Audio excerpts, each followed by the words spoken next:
बिस्मिल्लाहिर्रहमानिर्रहीम अल्लाहुम्मा सल्लि अला मुहम्मदिन कमा तुहिब्बु व तर्दल्लाहु। अस्सलाम वालेकुम।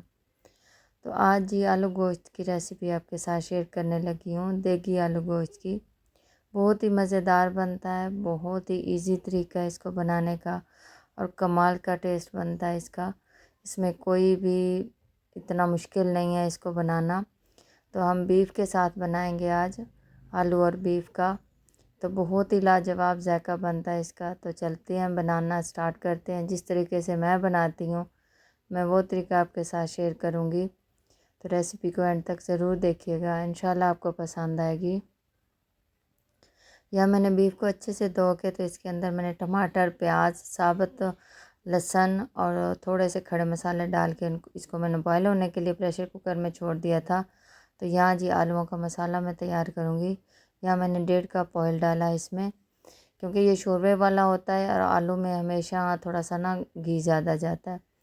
यहाँ प्याज ब्राउन कर लिए मैंने, इसके अंदर मैंने एक टमाटर डाल दिया, क्योंकि पहले टमाटर और प्याज बीफ के अंदर भी मैंने डाल दिए हैं, तो इसलिए अब यहाँ मैं थोड़े कम डालूँगी।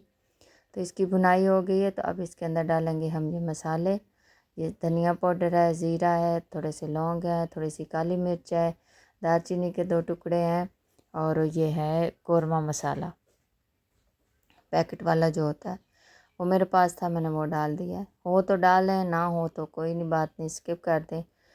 तो इसकी भुनाई करने के बाद ये थोड़े से पाउडर मसाले जाएंगे, धड़ा मिर्च जाएगी, पिसी हुई लाल मिर्च जाएगी, हल्दी, नमक आधा चम्मच जाएगा और कुटी हुई लाल सब्ज़ मिर्च जाएगी, क्योंकि नमक हमने पहले जो बीफ को बॉयल होने के लिए छोड़ा है उसमें भी डाला है, इसलिए मैं यहाँ आधा चम्मच इस्तेमाल कर रही हूँ।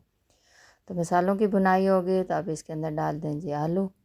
तो अब आलूओं की भुनाई करेंगे, इसके अंदर हमने इसको फुल पकाना है आलूओं को,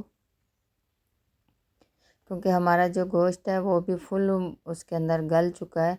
मैंने प्रेशर कुकर वो उसका बंद कर दिया है, उसकी स्टीम मैंने निकाल ली है। तो ये देखें कितना ज़बरदस्त इसके अंदर ये गल गया है, बहुत ही ज़्यादा से ज़्यादा इसको 10 मिनट लगे हैं। ये देखिए, ये साबुत मैंने इसके अंदर लहसुन डाला था, इसका मैंने छिलका भी नहीं उतारा और इसको मैंने कूटा भी नहीं है, ऐसे ही डाल दिया है। इसी से इसका देगी फ्लेवर आता है, बहुत ही कमाल का इसका टेस्ट बनता है, ज़रूर ट्राई कीजिएगा किसी दिन। तो यहाँ देखें जी आलू हमारे बिल्कुल भी हो गए हैं, यहाँ पे बहुत अच्छे से गल चुके हैं, भून चुके हैं। तो यहाँ डाल देंगे जी हम अपना बीफ। इसके अंदर थोड़ी सी यखनी है, वो भी मैंने इसके अंदर ही डाल दी है। अब इस सब पानी को खुश्क करेंगे, इसके अंदर ही थोड़ी सी इसकी करेंगे जी भुनाई, ताकि सारे मसाले बीफ के अंदर भी अच्छे से चले जाएं।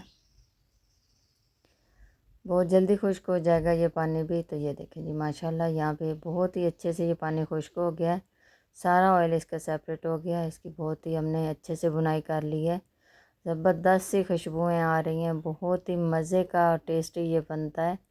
तो यहाँ हम अब शोरबे वाला बनाना है, तो हम इसके अंदर ये 1 मग मेरे पास है, ये तकरीबन आधा किलो का होगा, तो ये हम पानी का डाल देंगे, बस इतना ही शोरबा हमें चाहिए। तो ये देखें जी माशाल्लाह कितनी ज़बरदस्त इसकी लुक है।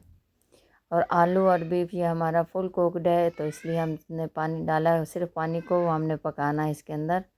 तो यहाँ इसको ढक देंगे हम। तो ये देखें जी माशाल्लाह ये हमारा कितना ज़बरदस्त और आसान सी रेसिपी है जो मैंने आपके साथ शेयर की है, ज़रूर ट्राई कीजिएगा, इंशाल्लाह आपको पसंद आएगा। तो अब हम इसके अंदर डालेंगे थोड़ा सा सब्ज़ धनिया, थोड़ा सा धनिया डालेंगे, थोड़ा सा ऊपर से डालेंगे हम सब्ज़ मिर्चें। सब्ज़ मिर्चें मैंने काट के नहीं डाली, ऐसे साबित ही डालूँगी, क्योंकि पहले कूट के डाली हुई हैं, फिर तीखा हो जाएगा। तो इसी के साथ ही जी अगर वीडियो पसंद आए तो लाइक और शेयर कर दिया करें। आपका बहुत शुक्रिया। अल्लाह हाफिज़।